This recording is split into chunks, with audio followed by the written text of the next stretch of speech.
le 16 juillet dernier, Emmanuel Macron, qui s'apprêtait à terminer son discours lors de la commémoration de la rafle du Veldiv, le 75e anniversaire de la rafle du Veldiv. Un excellent discours, d'ailleurs.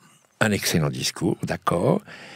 Et il y avait un certain Benyamin Netanyahou qui était présent et que le président de la République, Emmanuel Macron, a appelé « mon cher Bibi ».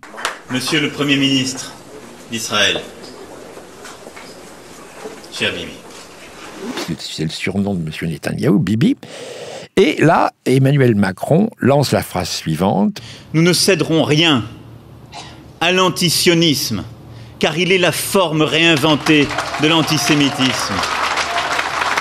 Et ça, c'est le point de départ de ce petit livre qui est parfaitement concret, concis, pédagogique, mais qui part de cette phrase. Dominique. C'est en écoutant Emmanuel Macron que j'ai eu envie de faire ce livre, parce qu'il nous a fait 3 surprises que vous mentionnez. La première surprise qui est d'inviter Benyamin Netanyahou, c'est la première fois qu'un Premier ministre israélien était invité à cette cérémonie.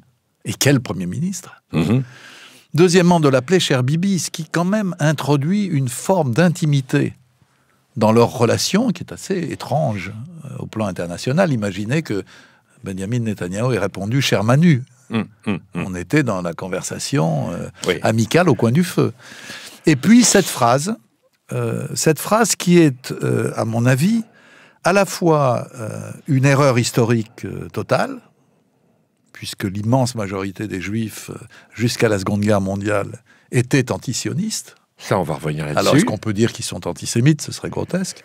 Et que même depuis, on a une majorité de Juifs qui vivent en dehors d'Israël, qui n'ont pas cédé aux sirènes du sionisme. Donc, eux aussi, est-ce qu'il faut les traiter d'antisémites ?